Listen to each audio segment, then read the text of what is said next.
তো এটা তো বোঝা গেছে, ঠিক আছে। তো এবার তো এখানের মধ্যে আমরা কি বলছিলাম, প্রকৃতিতে পাওয়া যায় 98টি আর মানুষের তৈরি করেছে 20টি। তো আবার তো আমাদের শরীরের মধ্যে কয়টি আছে? আমাদের শরীরের মধ্যে আছে যে 26টি। এগুলো এমসিকিউ এর জন্য খুবই গুরুত্বপূর্ণ, মনে রাখিও। কয়টি আছে? 26টি মানুষের শরীরে, ঠিক আছে। মানুষের শরীরে, আচ্ছা, মানুষের শরীরে।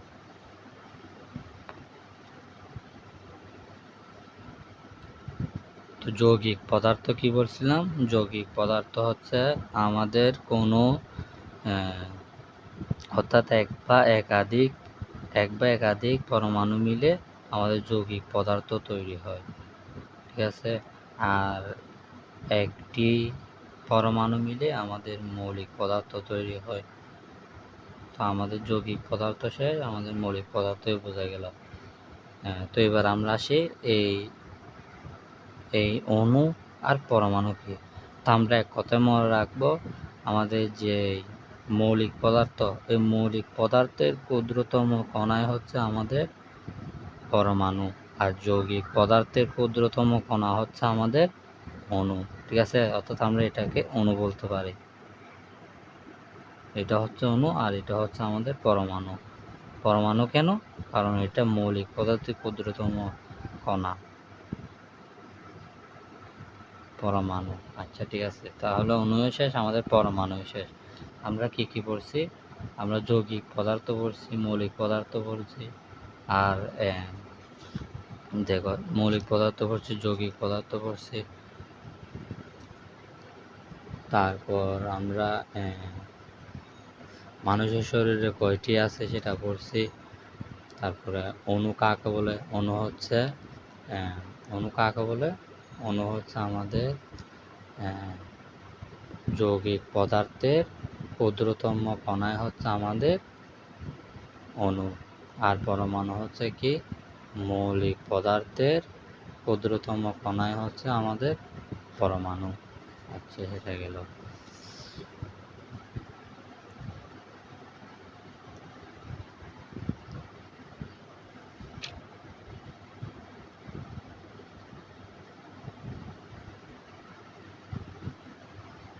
তো এখন পড়ব আমরা কি নিয়ে?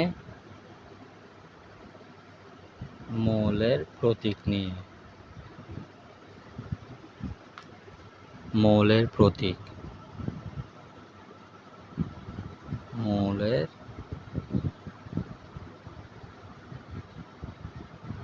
প্রতীক। তো মৌলের প্রতীক বলতে আমরা কি বুঝি? মৌলের প্রতীক হচ্ছে আমাদের মৌল কি? মৌল হচ্ছে ওই পর্যায় সারণীর 118টি, এই সকলগুলো তো মৌল, ঠিক আছে। এই মৌলের সংক্ষিপ্ত নাম, অর্থাৎ মৌলের যে নাম রয়েছে, মনে করো হাইড্রোজেন, এই মৌলের সংক্ষিপ্ত নামের যে প্রথম অক্ষর, অর্থাৎ মৌলের সংক্ষিপ্ত প্রতীকই হচ্ছে সংক্ষিপ্ত বর্ণ, এটাই হচ্ছে আমাদের মৌলের প্রতীক, ঠিক আছে। তো এখন মৌলের প্রতীক আবার দুই প্রকার। একটা হচ্ছে আমাদের ল্যাটিন নাম দিয়ে হয়, আবার আরেকটি হয় আমাদের স্বাভাবিক, মানে ইংরেজি প্রথম অক্ষরে, মানে ইংরেজি নামে প্রথম অক্ষরে।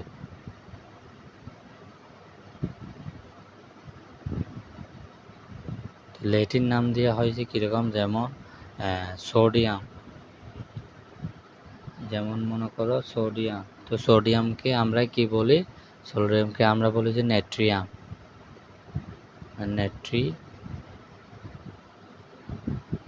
নেট্রিয়াম। আবার মনে করি পটাশিয়াম, তো পটাশিয়াম হচ্ছে আমাদের, পটাশিয়ামকে আমরা কি বলি? ক্যাডমিয়াম, অর্থাৎ ক্যালিয়াম। তো এখানে যে নেট্রিয়ামের যে নেট্রিয়ামের যে এন আছে, এটাকে বলে যে আমাদের কি ল্যাটিন নামের প্রথম অক্ষর, অর্থাৎ এটা হচ্ছে নেট্রিয়াম। কিন্তু আমরা বলি যে এটাকে কি সোডিয়াম বলি, এটাকে আমরা কি বলি? সোডিয়াম বলি। আবার এটাকে কি বলি?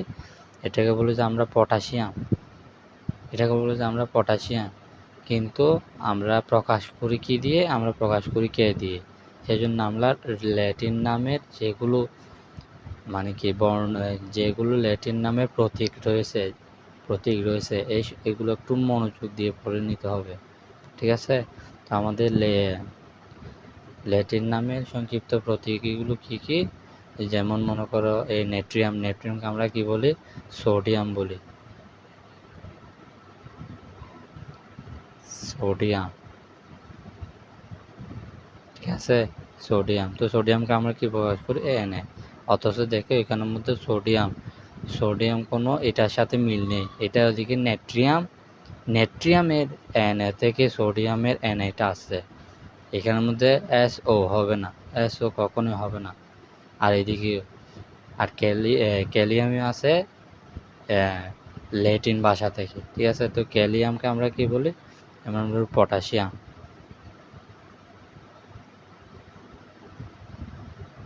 কি বলি? পটাশিয়াম। তো পটাশিয়াম পিও হবে না, কি হবে? এই আমাদের ল্যাটিন নামে সংক্ষিপ্ত রূপ এটা হবে, অর্থাৎ কে। তো অন্যদিকেও ঠিক সেম, আমাদের যে ইংরাজি আছে, ইংরাজি মনে করো এখানের মধ্যে আমরা হাইড্রোজেন তো বলছি, হাইড্রোজেন, ঠিক সেম মনে করো আমরা অক্সিজেন নিচ্ছি, এই অক্সি হ্যাঁ অক্সিজেন। তো এখানে অক্সিজেনের যে এটা হচ্ছে আমাদের ইংরেজি, অর্থাৎ ইংরেজি নামের প্রথম অক্ষরই হচ্ছে আমাদের কি মৌলের প্রতীক। এবার কি বিস্তারিত বোঝা গেল? তো সেরকম ল্যাটিন নাম এবং ইংরেজি নামের আমরা এবার কি বলতে পারি? মৌলের প্রতীক কাকে বলে যদি কি বলতে পারি? ইংরেজি বা ল্যাটিন নামের সংক্ষিপ্ত রূপই হচ্ছে মৌলের, মনে করো মৌলের প্রতীক, এই প্রতীক। বোঝা গেল? আচ্ছা, ঠিক আছে। এবার আমরা কি শিখব? এবার শিখবো যে আমরা পরমাণুর ভিতরের কণা, অর্থাৎ যে পরমাণুটা রয়েছে এই পরমাণুর ভিতরের কণা, পরমাণুর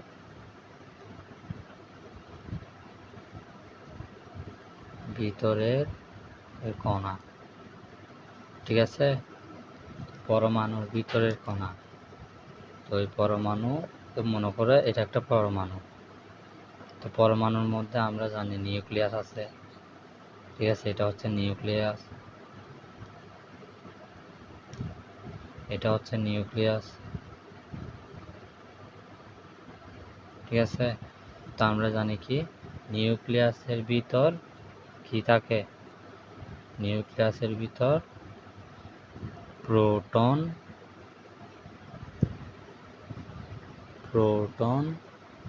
এবং নিউট্রন থাকে। তো প্রোটনকে আমরা P দ্বারা প্রকাশ করি, আর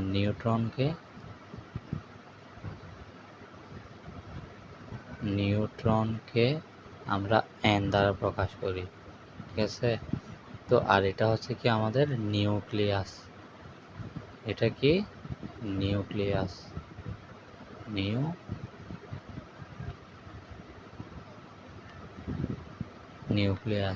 তো নিউক্লিয়াসের চারপাশে কি থাকে? এই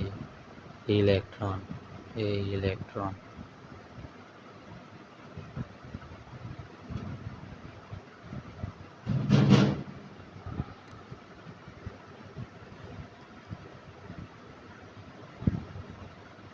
এগুলো হচ্ছে আমাদের ইলেকট্রন। এগুলো হচ্ছে ইলেকট্রন। এগুলোকে কি বলবো? ইলেকট্রন।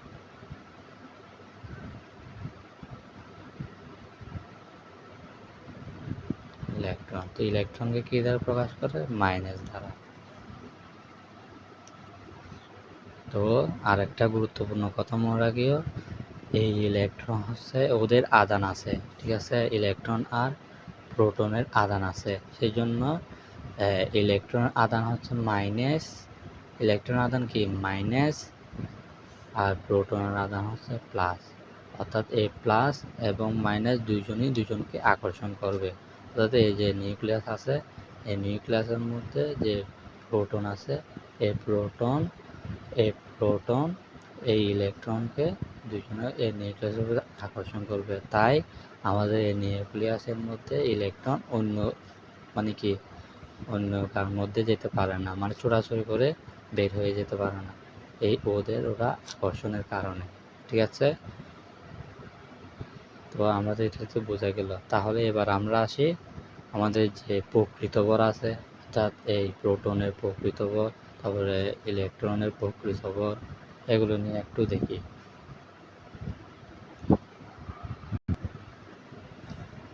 তো এবার আমরা আসবো কি প্রকৃত আদান নিয়ে।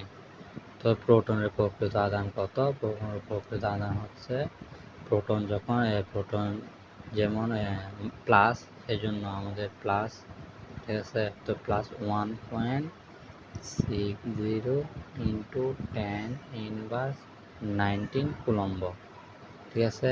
তো ঠিক সেই রকম এটা আদান যখন মাইনাস, তাহলে প্রথমে বলতে আমাদের মাইনাস 1.60 ইন্টু 10⁻90 কুলম্ব। তো এখানে মতো কুলম্ব এটা দিতে হয় না, এটা কুলম্ব, এটা দিলে হবে। আচ্ছা, ঠিক আছে। তো আমাদের প্রোটন, আর এদিকে নিউট্রনের যখন কোনো আদান নেই, তাই এটার মান 0, ঠিক আছে? এটার আদান কত? এটার আদান হচ্ছে 0। আচ্ছা, এটা শেষ। এখন আমরা বলবো যে প্রকৃত ভর, অর্থাৎ প্রোটনের প্রকৃত ভর কত, ইলেকট্রনের প্রকৃত ভর কত, নিউট্রনের প্রকৃত ভর কত। আচ্ছা, ঠিক আছে। এখন দেখো, এখন এই যে আমরা এবার আলোচনা করবো যে প্রকৃত ভর। তো ইলেকট্রন যে আছে, এই ইলেকট্রনের প্রকৃত ভর খুবই নগণ্য। ইলেকট্রনের প্রকৃত ভর খুবই নগণ্য, তাই এটা না ধরলেই, মানে কি না ধরলেই চলে। এটা হচ্ছে কি অনেক খুবই ক্ষুদ্র। আর প্রোটনের ভর আর নিউট্রনের তো যেরকম একটা নিউক্লিয়াসের মধ্যে থাকে, তাই এটার ভরই কাউন্ট হয়, মানে এই নিউক্লিয়াসের ভরই মানে কি ধরা হয়। ইলেকট্রনের ভর ধরা হয় কেন? খুবই খুবই কম। ইলেকট্রনের ভর হচ্ছে কত? 9.11 ইন্টু 10⁻28। আর প্রোটনের আর ইলেকট্রন তো সেম। প্রোটন হচ্ছে কত? 1.675 ইন্টু 10⁻24। আর এটাও 1.673, শুধু এই 3টা বেশ কম। 3 ইন্টু 10⁻24, এই দুইটাই সেম। দেখো, দুইটাই সেম, এই দুইটাই সেম। আর এটা খুবই নগণ্য, তাই এটা কাউন্ট না করলেই চলে। এটা খুবই খুবই কম।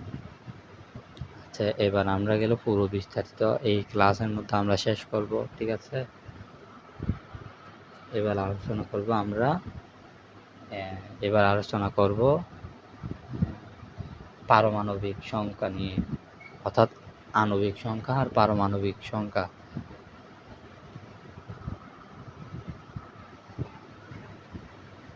আণবিক সংখ্যা আর পারমাণবিক সংখ্যা নিয়ে কি নিয়ে আলোচনা করব? আণবিক সংখ্যা ও পারমাণবিক সংখ্যা নিয়ে, ঠিক আছে? তো আণবিক সংখ্যা বলতে আমরা কি বুঝি?